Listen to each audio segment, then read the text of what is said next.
হাসির রাজা, জ্ঞানের রাজা, রসিক রাজা।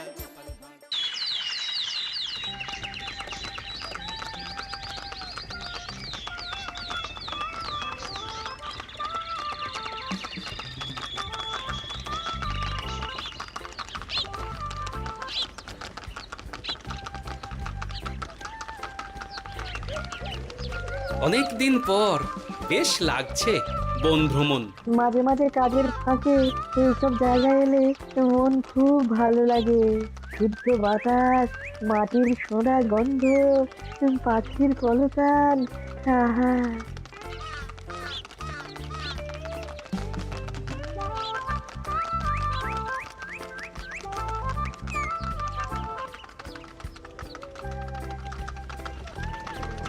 মহারাজের রথ থামছে।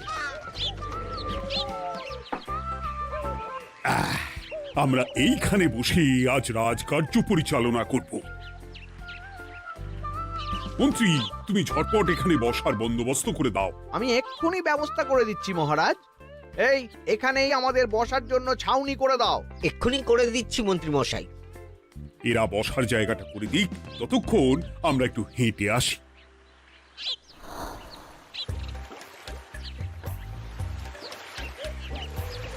সকালবেলা হাঁটা শরীরের পক্ষে খুব ভালো মহারাজ।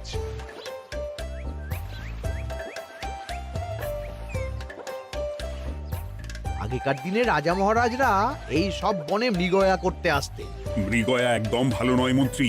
তুমি জঙ্গলে আসছো অন্য প্রাণীদের মারতে। কেন মারবে?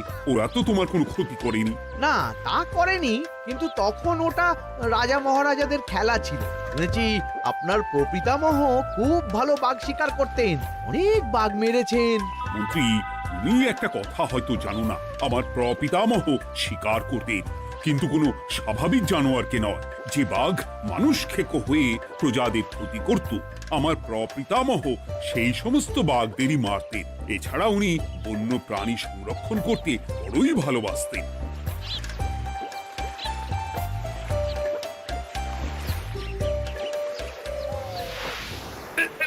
উফ, এটা আবার কি? এই এটা আবার কোথা থেকে উড়ে এলো? কোথাও তো ঝড় হাওয়া কিছুই নেই।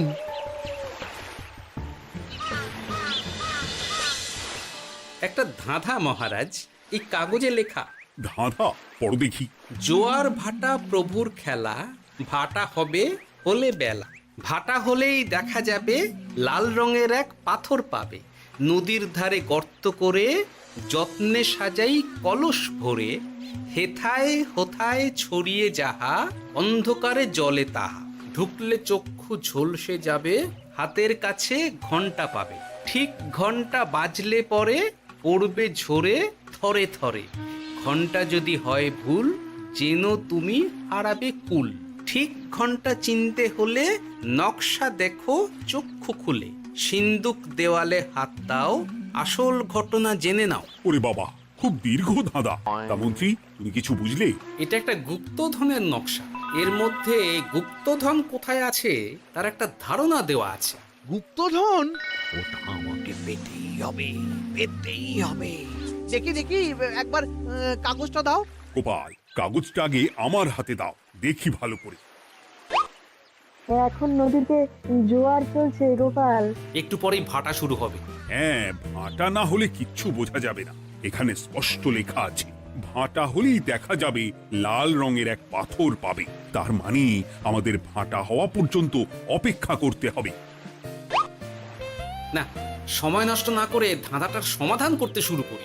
ভাটা হলে একটা লাল রঙের পাথর দেখা যাবে, এই পর্যন্ত পরিষ্কার আছে। বুঝতে হবে ওর পর থেকে। পড়ো গোপাল, চলো আমরা সবাই বুদ্ধি লাগাই। নদীর ধারে গর্ত করে যত্নে সাজাই কলস ভরে। এটার অর্থ, ধাঁধাটা মাথায় বসিয়ে নিয়েছি, এবার কে কি বলবে সেটা শুনতে হবে। চলো গোপাল, আমরা ধাঁধা যেমন যেমন বলেছি তেমন তেমন ভাবেই চলি। চলুন মহারাজ, এখন আমাদের দেখতে হবে লাল পাথর। কোথায় আছে লাল পাথর? চলো চলো সবাই, চোখ কান খুলে আমরা নদীর পাড় ধরে হাঁটি। আমি একটু তফাতে হাঁটি। গুপ্তধন আমাকে একা পেতে হবে। ভাটা হলেই দেখা যাবে লাল রঙের এক পাথর পাবে। আমাকে চোখ কান খোলা রাখতে হবে। লাল পাথর, নদীর চড়ায় লাল পাথর দেখতে হবে। লাল পাথর, লাল পাথর। ওটা কি? তো এই তো লাল পাথর, লাল পাথর। ওরা অনেকটা এগিয়ে গেছে, ওদের আমার দিকে নজর নেই। এই সুযোগ, এই সুযোগ, একা একা গুপ্তধন নিয়ে পালাবো।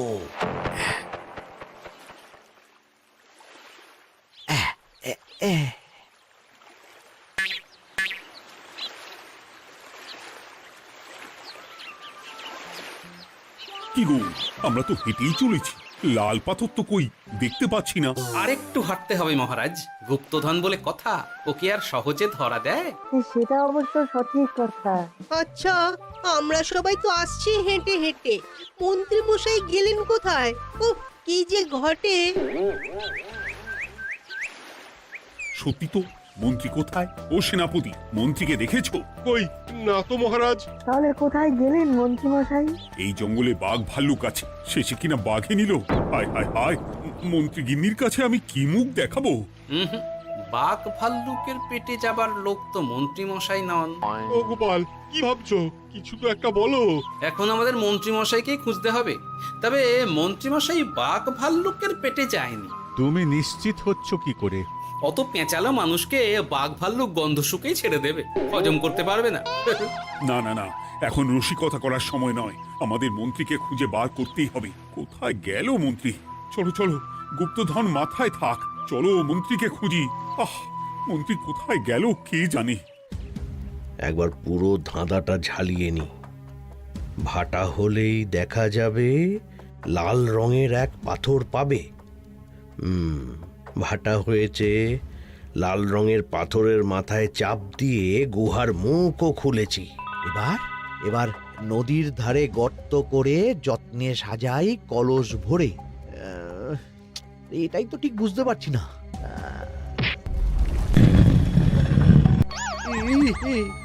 এই রে, এবার কি হবে? হ্যাঁ মহারাজ, কোথাও একটা আওয়াজ হলো। আওয়াজটা কোন দিক থেকে হলো?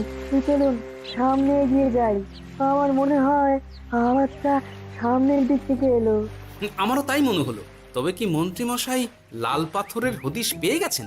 আমাদের চোখে পড়লো না, অথচ মন্ত্রী মশাইয়ের চোখে পড়ে গেল। আসলে আমরা কথা বলতে বলতে গেছি, তাই নজরে পড়েনি। মন্ত্রী মশাই একা একা আমাদের পেছন পেছন আসছিলেন।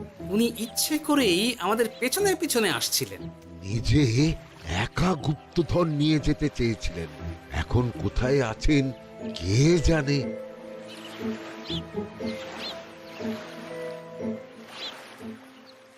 এই অন্ধকারে কিছু দেখতে পাচ্ছি না তো। দাঁতাতে কি ছিল? হ্যাঁ, কি ছিল? হেথায় হোথায় ছড়িয়ে যাহা, অন্ধকারে জলে তাহা, ঢুকলে চক্ষু ঝলসে যাবে, হাতের কাছে ঘন্টা পাবে। পেয়েছি পেয়েছি, ঘন্টা ঘন্টা ঘন্টাটা পেতে হবে। ঘন্টাটা ঘন্টাটা ঘন্টা। ভাটা হলেই দেখা যাবে লাল রঙের এক পাথর পাবে। নদীর ধারে গর্ত করে যত্নে সাজাই কলস ভরে, হেথায় হোথায় ছড়িয়ে যাহা, অন্ধকারে জলে তাহা, ঢুকলে চক্ষু ঝলসে যাবে, হাতের কাছে ঘন্টা পাবে। ঠিক ঘন্টা বাজলে পরে পড়বে ঝরে থরে থরে, ঘন্টা যদি হয় ভুল যেন তুমি হারাবে কুল। ঠিক ঘন্টা চিনতে হলে নকশা দেখো চক্ষু খুলে, সিন্দুক দেওয়ালে হাত দাও, আসল ঘটনা জেনে না। এবারে ভালো করে ঠান্ডা মাথায় ভাবতে হবে। ভাটা হলেই দেখা যাবে লাল রঙের এক পাথর পাবে। সেই লাল পাথরটাই তো খুঁজে পাওয়া যাচ্ছে না, অথচ মন্ত্রী মশাই খুঁজে পেলেন। আওয়াজটা কোথা থেকে আসছিল? এই কাছে পিঠে এই কোথা থেকে আওয়াজটা আসছিল।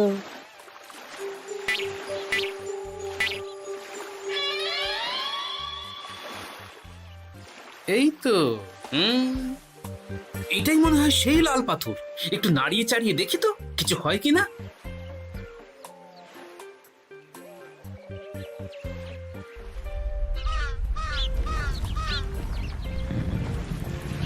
এই এই তো কাজ হয়েছে। এই তো সুড়ঙ্গ। আপনারা নিচে নামুন। আপনারা কি দেখছেন সেটা বলবেন মহারাজ। সবাই যদি নেমে যাই, যদি কোনো কারণে সুড়ঙ্গের মুখ বন্ধ হয়ে যায়, তাহলে আর আমরা বাইরে বেরোতে পারবো না মহারাজ। গোপাল ঠিকই বলেছে, আমরা দুজন বাইরে থাকি। মহারাজ, আর একটা কথা, কোনো ঘন্টায় হাত দেবেন না, মনে আছে তো? ঘন্টা যদি হয় ভুল, যেন তুমি হারাবে কুল। ওরে বাবা, এই বয়সে আর কুল হারাতে চাই না। ঠিক আছে, তোমার কথাই অক্ষরে অক্ষরে পালন করব। দেখি এই সুরঙ্গে মন্ত্রী মশাইকে দেখতে পাই কিনা। চলুন মহারাজ, সুরঙ্গে নামি। সবাই সাবধানে নামো।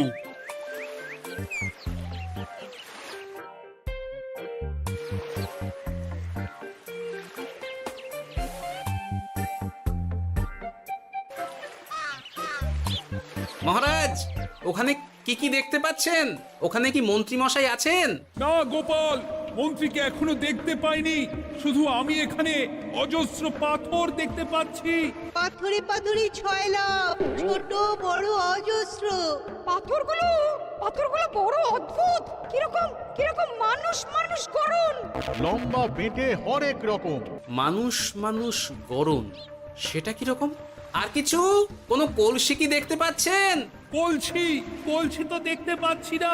মহারাজ, কলসি থাকতেই হবে, কারণ ধাঁধায় লেখা আছে, নদীর ধারে যত্ন করে যত্নে সাজাই কলস ভরে।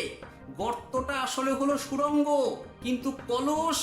মহারাজ, মহারাজ, এইদিকে এইদিকে একটা কলসের মতো কি যেন আছে। এইদিকে আসুন, এদিকে এদিকে। হ্যাঁ গোপাল, দেখতে পেয়েছি। এবার আমি যেরকম যেরকম বলবো সেই রকম সেরকমই করবেন। আমি বিজ্ঞানীকে নদী থেকে জল তুলে পাঠিয়ে দিচ্ছি। পাত্র কোথায় পাবে? আমাদের জল খাবার যে পাত্র আছে সেটা আনতে লোক পাঠাচ্ছি। ঠিক আছে। শুধু একটা কথা বলছি, আপনারা কেউই সুড়ঙ্গের ভেতরে কোনো কিছুতে হাত দেবেন না। কেন গোপাল? সব পরে বলবো, এখন আমি যা বলছি সেটা শুধু মনে রাখুন। সুড়ঙ্গের ভেতরে কিছুতে হাত দেবেন না। ঠিক আছে। প্রহরী, তুমি যাও, যেখানে আমাদের বসবার আয়োজন করা হয়েছে সেখানে গিয়ে একটা জলের পাত্র নিয়ে নদী থেকে জল ভরে নিয়ে এসো। গোপাল, মন্ত্রী মশাই কোথায় গায়েব হয়ে গেলেন? কোথাও গায়েব হয়ে যাননি বিজ্ঞানী, কোথাও গায়েব হয়ে যাননি উনি। উনি ওই সুড়ঙ্গের ভেতরেই আছেন। কিন্তু কেউ তো ওনাকে দেখতে পাননি। সম্ভবত পাথর হয়ে আছে। এখন কিভাবে পাথর হয়েছেন সেটা তো আমি বলতে পারবো না। সবটাই স্বপ্নের মতো লাগছে। ঠিক যেন স্বপ্নের মতো লাগছে। এই জীবনে সুরঙ্গ দর্শন হয়ে গেল। আমাদের পাতাল প্রবেশ। পাতালে আসিয়া আমি মনে মনে বলি, গুপ্তধন নিয়ে আমরা যেন সৎ পথে চলি। তোমার এখনো কাব্য আসছে সভাকবি? আসছে মানে কাব্যের সাথে আছে রোমাঞ্চ, করছে গা শীত, হচ্ছি আমি অধীর। মহারাজ, জল দিয়ে বিজ্ঞানীকে পাঠাচ্ছি। কি করতে হবে বিজ্ঞানীকে সব বলে দিয়েছি। তুমি ভেতরে আসবে না? আসবো ঠিক সময়ে। এখন আমি যেমন যেমন বলবো আপনি ঠিক তেমন তেমন করবেন। ঠিক আছে। বিজ্ঞানী, যেমন যেমন বললাম ঠিক তেমন তেমন ভাবে কলসিকে জল দিয়ে পরিষ্কার করবে। মনে রেখো, ধাঁধায় আছে কলসি সাজাই যতন কর। তুমি একটা কথা মনে রেখো বিজ্ঞানী, কোথাও হাত দিও না কিন্তু। ঠিক আছে গোপাল, তোমার উপস্থিত বুদ্ধির তুলনা নেই। আমি যাচ্ছি গোপাল। সাবধানে সাবধানে। মহারাজ, বিজ্ঞানী যাচ্ছে। সাবধানে নামো, সাবধানে। মহারাজ, এই কলসিটা কোথায়? ওই তো, একটু সাবধানে যাও।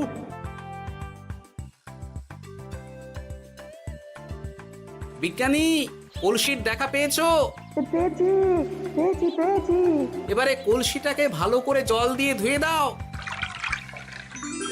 কলসির আলোয় সুড়ঙ্গ আলোকিত গোপাল। এরপর কি? ভালো করে দেখুন মহারাজ, কোথাও ঘন্টা দেখতে পাচ্ছেন কিনা? ঘন্টা একটা তো নয়, সার সার ঘন্টা, অনেকগুলো ঘন্টা। সাবধান, ঘন্টায় হাত দেবেন না, শুধু দেখুন।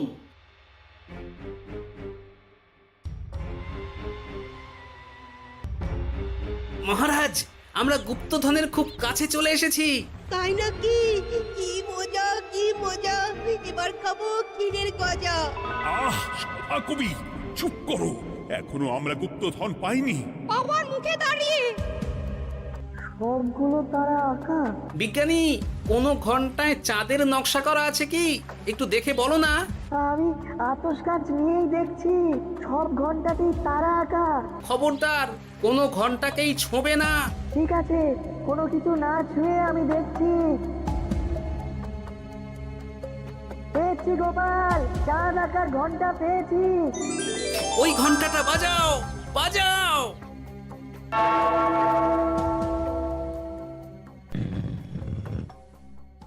গুপ্তধন পেয়েছেন মহারাজ? বাঁচাও, বাঁচাও, বাঁচাও। বাঁচান মহারাজ, বাঁচান বিজ্ঞানী, মহারাজ, মন্ত্রীর গলা পাচ্ছ না? মহারাজ, আমি পাথর হয়ে আছি, আমাকে মানুষ করুন মহারাজ। তুমি তো মানুষই ছিলে, হঠাৎ করে পাথর হলি কেন? মহারাজ, গুপ্তধন পেয়েছেন? পেয়েছি, তার সাথে মন্ত্রীকেও পেয়েছি। মন্ত্রী এইখানে কোথাও পাথর হয়ে দাঁড়িয়ে আছে। দাঁড়ান মহারাজ, এবার আসছি। সাবধানে এসো। আমি ভেতরে যাচ্ছি, বুঝলে? যদি কোনো কারণে দেখো পাথরটা গুহার মুখটা আটকে দিয়েছে, অমনি তোমাদের কাজ হলো পাথরটাকে ছুঁয়ে ফেলা, বুঝলে? ঠিক আছে গোপাল দাদা। আমার মনে হয় বিপদ আর কিছু ঘটবে না, তবুও সাবধানের তো মান নেই। ঠিক আছে, তুমি নিশ্চিন্তে ভেতরে যাও। বাঁচাও, আমাদের বাঁচাও, আমাদের সবাইকে মানুষ করুন। আমাকে মানুষ করুন মহারাজ। আপনাকে তো মানুষ করা হবে মন্ত্রী মশাই। আগে বলুন, আপনি পাথর হলেন কি করে? ও, মনে পড়েছে, ধারার শেষ লাইন, সিন্দুক দেওয়ালে হাত দাও, আসল খবর জেনে না। সত্যি গোপাল, তুমি না থাকলে এই এত কিছু আমাদের সবার কাছে অজানাই থেকে যেত।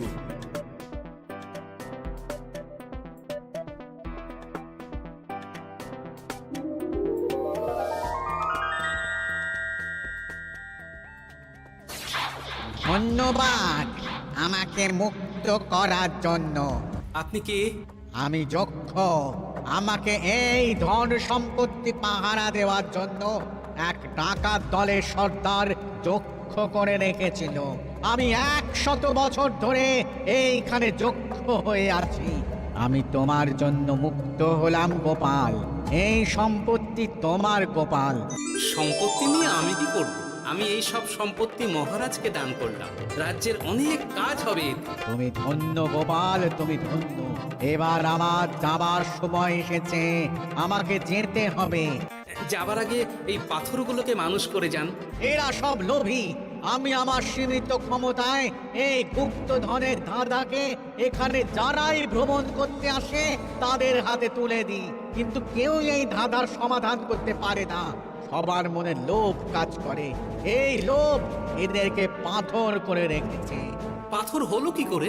একটা মানুষ এসে বুক ভরা লোভ নিয়ে আধা পুরো না জেনে পাথরে হাত দিলেই সে পাথর হয়ে যাবে। আমাদের ভুল হয়েছে, আর লোভ করবো না, আমাদের বাঁচাও। আমাকে মুক্ত করে দিন, আমার খুব ভুল হয়েছে মহারাজ, মুক্ত করে দিন আমায়। তুমি এখানে আগে এসেছিলে, তাই তো আগে এসে ভাবলে নিজেই একা একা গুপ্তধনকে হরপ করে দেবে। এদিকে তোমাকে না দেখতে পেয়ে আমাদের কত চিন্তা হচ্ছিল। যারা লোভী তারা কারো কথা ভাবে না, শুধু নিজের কথা ভাবে। আমাকে আর একটা সুযোগ দিন, আমি আর লোভ করব না মহারাজ। ও, তোমার কথার কোনো দামই নেই। না মহারাজ, আমাকে আর একটা সুযোগ দিয়ে দেখুন, আমি আর লোভ করব না, আমাকে মানুষ করুন মহারাজ। আমাদের সবাইকে মানুষ করুন, দয়া করে মানুষ করুন। যক্ষরাজ, এদের আপনি ক্ষমা করে দিন। ঠিক আছে, তোমাদের আবার মানুষ করে দিচ্ছি।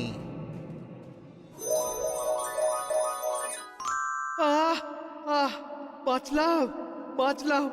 এই রকম বারবার বাঁচা যাবে না কিন্তু। এবার সাপ ব্যাং যাই হবে না কেন, ওইভাবেই থাকতে হবে, এই আমি বলে দিলাম। এবার আমার মুক্তি। মুক্তি নেবার আগে আরেকটা প্রশ্ন, যে ডাকাত সর্দার তার সম্পত্তিকে রাখার জন্য আপনাকে যক্ষ বানিয়েছিল, এই সম্পত্তি তো তাদের, আমরা তো নিতে পারি না। লোভ বড় খারাপ গোপাল, অতিরিক্ত লোভ মানুষকে পশু করে দেয়। ওই ডাকাত দল এই সম্পত্তির জন্য সবাই কাটাকাটি করে মরে গেছে, কেউ আর বেঁচে নেই। সুতরাং এই সম্পত্তিতে তোমার অধিকার আছে, এই সম্পত্তি তুমি গ্রহণ করো।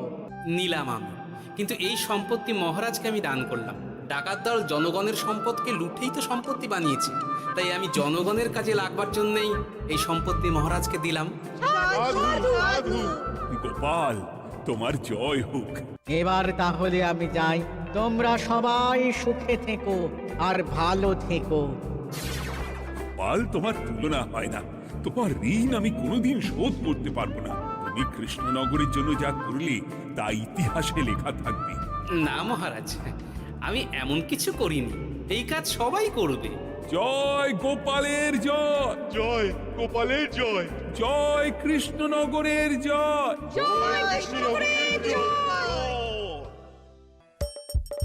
হাসির রাজা জ্ঞানের রাজা রসিক রাজা